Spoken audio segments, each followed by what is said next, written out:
नमस्ते दोस्तों, स्वागत है आपका मेरे YouTube चैनल दीप क्लासेस में, जिसमें हम MHD 6 का यूनिट नंबर 2 कर रहे थे। आज की वीडियो में हम देखेंगे इसका टॉपिक नंबर 2.5 जो कि यूनिट 2 में आता है। इसमें हम अपभ्रंश और हिंदी के बीच के अंतर का प्रामाणिक जो आधार है उसके बारे में जानेंगे। तो बिना देरी किए जो है हम अपना आज का वीडियो स्टार्ट करते हैं। अपभ्रंश साहित्य और आदिकालीन साहित्य के बीच अंतर बहुत ही क्षीण है, परंतु उनके बीच के अंतर को हमें स्पष्ट रूप से जानना और समझना होगा। इसी अंतर के आधार पर अपभ्रंश और हिंदी साहित्य के आदिकाल के बीच विभाजन जो है वो स्पष्ट होगा। तो यहाँ ये बताया गया कि पुरानी भाषा जो अपभ्रंश थी उसमें और आदिकालीन जो भाषा थी इसमें अंतर क्या है। इन दोनों के बीच का जो अंतर है वैसे तो ये बहुत छोटा और बारीक है, इसे पहचानना जो है वो बहुत मुश्किल है, लेकिन हमें इस अंतर को जो है अच्छे से समझना होगा, क्योंकि इसी अंतर को समझकर हम ये जान सकते हैं कि पुरानी अपभ्रंश भाषा जो है वो कहाँ पर खत्म हुई और हमारी हिंदी भाषा की जो शुरुआत है वो कहाँ से मानी जाए। स्पष्ट विभाजन नहीं हो सकने का सबसे बड़ा कारण है भाषा का धीमा परिवर्तन। भाषा में परिवर्तन इतिहास की घटनाओं की तरह जो है नहीं होता। जिस प्रकार नदी के प्रवाह को विभाजित करने में कठिनाई होती है, उसी प्रकार भाषा के प्रवाह को भी एक बिंदु पर जो है बांटा नहीं जा सकता। तो ये जो दो भाषाएं हैं अपभ्रंश और हिंदी, इन दोनों भाषाओं को एकदम अलग लाइनों में जो है हम बांट नहीं सकते हैं। इसका सबसे बड़ा कारण ये है कि कोई भी जो भाषा है वो रातों रात नहीं बदलती, बल्कि उसमें बहुत धीरे धीरे जो है बदलाव आता है। जैसे इतिहास में कोई घटना जो है वो एक तारीख को अचानक ही हो जाती है, किसी भी एक तारीख पर। भाषा वैसे बिल्कुल नहीं बदलती। इसे आप एक बहती हुई नदी की तरह समझो। जैसे हम नदी के पानी को देखकर ये नहीं कह सकते कि यहाँ तक जो है पुराना पानी है और ठीक यहीं से आगे जो है नया पानी शुरू हो गया। इसी तरह भाषा के बहते हुए रूप को भी किसी एक तारीख या एक जगह पर रोककर जो है हम लोग बांट नहीं सकते।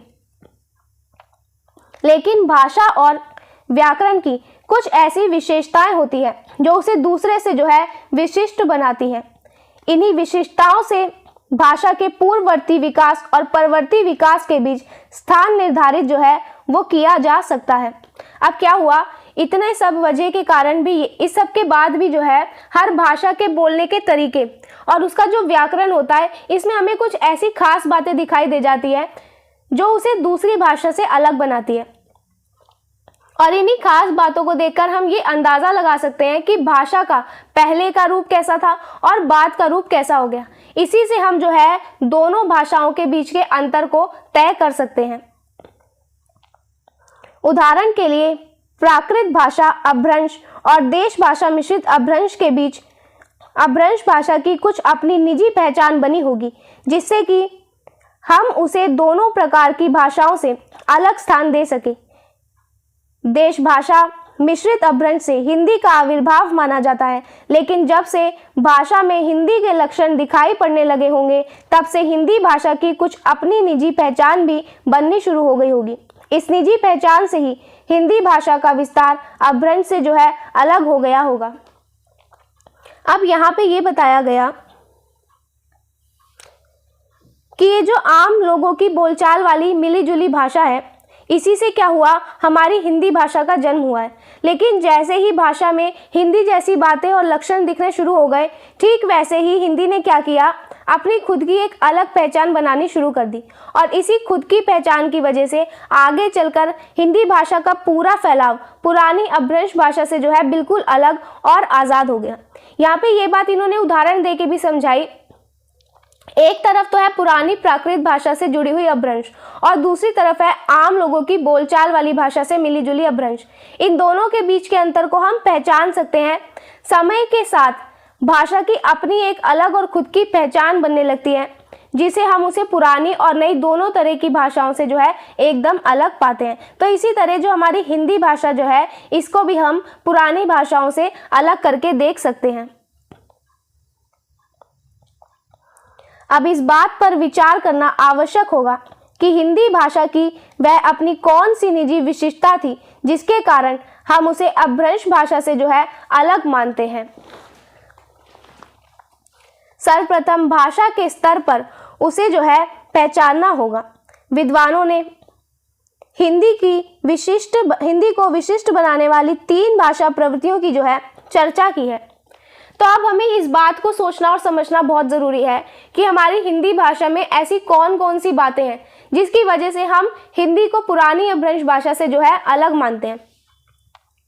इसके लिए सबसे पहले क्या है, हमें भाषा के बोलने और उसके लिखने के तरीके से जो है इसे पहचानना होगा।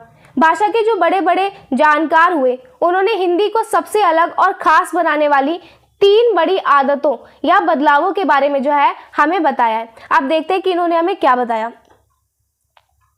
प्रथम बताया क्षतिपूरक दीर्घीकरण, जैसे प्राकृत अपभ्रंश के कज, कम, हथ जैसे शब्द हिंदी में काज, काम, हाथ बन गए। तो यहाँ पे जो पहला बदलाव हुआ वो ये था कि पुराने समय में प्राकृत और अपभ्रंश भाषा में जिन शब्दों को बोलने में आधा अक्षर आता था और थोड़ा झटका लगता था, हिंदी में आकर वो शब्द जो है वो आसान हो गए और उससे पहले वाले अक्षर को थोड़ा खींचकर लंबा बोले जाने लगा। जैसे पुराने समय में लोग जो है कज कहते थे, तो हिंदी में ये जो कज है वो काज बन गया, और लोग बोलते थे कम, ये कम हिंदी में आकर बन गया काम, और पहले जिसे हथ कहते थे अब हिंदी में आने के बाद उसे सीधे रूप में जो है हाथ कहा जाने लगा। तो ये एक तो पहला परिवर्तन आया हिंदी भाषा में। द्वितीय, परसर्ग की प्रयोग बहुलता, जैसे अधिकरण परसर्ग मंजही, मज्जे, मज्जी, मंज, मधी, मही, मह आदि विविध रूप हैं। अब ये दूसरा जो बदलाव है इसमें ये हुआ कि हिंदी में परसर्गों यानी कि छोटे छोटे मददगार शब्दों का जो इस्तेमाल है वो बहुत ज़्यादा होने लगा। जैसे हम आज किसी चीज़ के अंदर या बीच की बात बताने के लिए क्या करते हैं, मैं या पर जैसे शब्दों का इस्तेमाल करते हैं जिसे हम कारक चिन्ह कह देते हैं। वैसे ही पुराने समय में इसके अलग अलग बहुत से रूप चलते थे। लोग एक ही बात को बताने के लिए मज्झी, मज्जे, मज्ज, मंज, माही, महम या मह जैसे अलग अलग रूपों का जो है इस्तेमाल करते थे। तो ये बदलाव हमें हिंदी में देखने को मिला कि अब ऐसा नहीं होता था। तृतीय, तत्सम शब्दों के प्रचलन से देश भाषा का विकास जो है माना जाता है। यही हिंदी भाषा की मूल प्रवृत्ति है जो उसे प्राकृत अपभ्रंश से जो है अलग करती है। इन्हीं आधारों को ध्यान में रखते हुए आदिकाल की साहित्यिक सामग्री पर जो है निर्णय किया जा सकता है। अब ये जो तीसरा बदलाव था वो ये हुआ कि संस्कृत के जो असली शब्द होते थे जिन्हें हम तत्सम शब्द कहते हैं, उनका इस्तेमाल हमारे देश की आम बोलचाल की भाषा में बहुत बढ़ गया और इसी से हमारी भाषा का विकास हुआ। संस्कृत के शब्दों का इस्तेमाल करना हिंदी भाषा की सबसे मुख्य आदत था जो इसे पुरानी प्राकृत और अपभ्रंश भाषा से जो है बिल्कुल अलग कर देती है। इन्हीं सब बातों को ध्यान में रखकर हमारा जो शुरुआती काल रहा यानी कि आदिकाल, इसमें जो कुछ भी लिखा गया उसकी सही पहचान और फैसला जो है हम इन्हीं सब ये जो 3 बातें हैं मुख्य बताई गई उनके आधार पर कर सकते हैं। कौन कौन सी थी? पहला तो था क्षतिपूरक दीर्घीकरण, दूसरा परसर्ग के प्रयोग की बहुलता और तीसरा है तत्सम शब्दों का प्रचलन।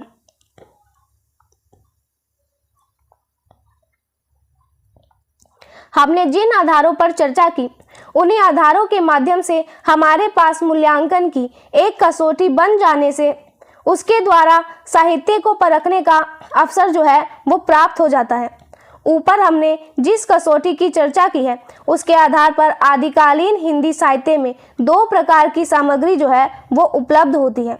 अब क्या हुआ कि हमने अभी जिन खास बातों और नियमों की बात की, इन्हीं बातों की मदद से हमारे पास जो है जांच करने का एक तरीका आ जाता है और इस तरीके का इस्तेमाल करके हमें पुरानी रचनाओं को जो है अच्छे से परखने और समझने का मौका मिलता है। ऊपर हमने जिन भी बातों को जाना, जिस तरीके के बारे में हमने बात की, अगर हम उस तरीके से देखें तो इसके हिसाब से शुरुआती समय के हिंदी साहित्य में हमें जो है 2 तरह की लिखी हुई रचनाएं देखने को मिलती है।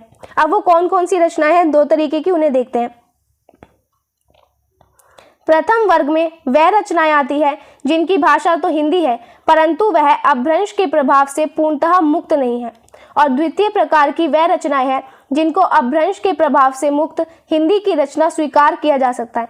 अपभ्रंश से प्रभावित हिंदी की श्रेणी में जो है यहाँ पर इनके उदाहरण दिए गए हैं। तो यहाँ बताया गया कि जो पहला हिस्सा है इसमें वो रचनाएं आती है जिनकी भाषा तो हिंदी है लेकिन उन पर पुरानी अपभ्रंश भाषा का जो असर है वो पूरी तरह खत्म नहीं हुआ, वो हमें देखने को मिल जाता है। यानी उसमें पुरानी भाषा का असर दिखाई देता है। और दूसरी हिस्से में वो रचनाएं आती है जिसे हम पुरानी अपभ्रंश भाषा के असर से जो है बिल्कुल आज़ाद मानते हैं, जिसमें पुरानी अपभ्रंश भाषा का हमें कोई भी असर देखने को नहीं मिलता। अब यहाँ पर कुछ बताए गए हैं कि वो कौन कौन सी श्रेणियां हैं जो अपभ्रंश भाषा से जो है प्रभावित थी। इन्हें देख लेते हैं। सिद्ध साहित्य अपभ्रंश से प्रभावित रहा, नाथ साहित्य रहा, जैन साहित्य के कुछ ग्रंथ जैसे कि भरतेश्वर बाहुबली रास ये भी अपभ्रंश से प्रभावित रहा, लौकिक साहित्य में राउल वेल और वन रत्नाकर, और रासो साहित्य में हमीर रासो को जो है रखा जा सकता है। तो ये वो रचनाएं हैं जो अपभ्रंश भाषा से जो है हमें प्रभावित दिखती हैं। अब इसी तरह यहाँ पे कुछ रचनाएं वो भी बताई गई है जो अपभ्रंश के प्रभाव से बिल्कुल मुक्त मानी जाती है, जिस पे अपभ्रंश भाषा को कोई भी जो है प्रभाव देखने को नहीं मिलता। इसमें कौन कौन सी है? खुमान रासो, परमाल रासो, चंदनबाला रासो, स्थूलीभद्र रास, रेवंतगिरी रास, नेमिनाथ रस, वसंत विलास, खुसरो की पहेलियों को जो है इसमें स्थान दिया गया है। तो ये सभी जो है वो रचनाएं हैं जो अपभ्रंश भाषा का जिस पर हमें बिल्कुल भी प्रभाव देखने को नहीं मिलता है। इस साहित्य को भी पूर्णतः अपभ्रंश के प्रभाव से मुक्त नहीं माना जा सकता, लेकिन हिंदी का प्रभाव इन रचनाओं में अधिक स्पष्टता से दिखाई पड़ता है। इस प्रकार हम शुद्ध अपभ्रंश की रचनाओं से अलग आदिकालीन हिंदी साहित्य का एक प्रतिमान जो है वो तैयार कर सकते हैं। तो यहाँ बताया गया कि ये सब जो रचनाएं हैं ये पूरी तरह से पुरानी अपभ्रंश भाषा के असर से आज़ाद नहीं इसको कह सकते, लेकिन पुरानी भाषा का थोड़ा बहुत असर तो इस पे रहता ही है।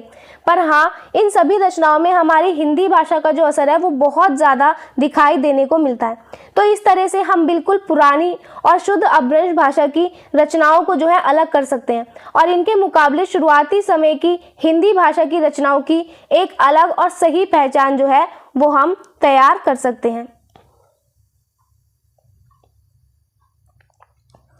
इसके अंतर्गत शुद्ध अपभ्रंश की रचनाओं को जैसे पद्मचर्यु, स्वयंभू छंद, महापुराण जसरचर्यु, भविष्यत कहा, संदेश रासक आदि को स्वीकार करना उचित नहीं होगा। इसके साथ ही सिद्ध साहित्य, नाथ साहित्य तथा जैन साहित्य की कुछ रचनाओं को हिंदी से बाहर रखना भी जो है उचित नहीं है। अब यहाँ पे बताया गया कि इसके अंदर जो बिल्कुल पुरानी और शुद्ध अपभ्रंश की रचनाएं हैं उन रचनाओं के उदाहरण यहाँ पे दिए गए हैं। इनको जो है इन सभी को हिंदी किताबें मानना जो है वो बिल्कुल सही नहीं है, लेकिन इनके साथ भी ये भी ध्यान रखना है कि जो सिद्ध लोग, नाथ और जैन लोग थे, इनके द्वारा जो लिखी गई रचनाएं थी वो हिंदी से बिल्कुल बाहर भी जो है उन्हें हम नहीं निकाल सकते। ऐसा करना भी जो है वो गलत माना जाएगा।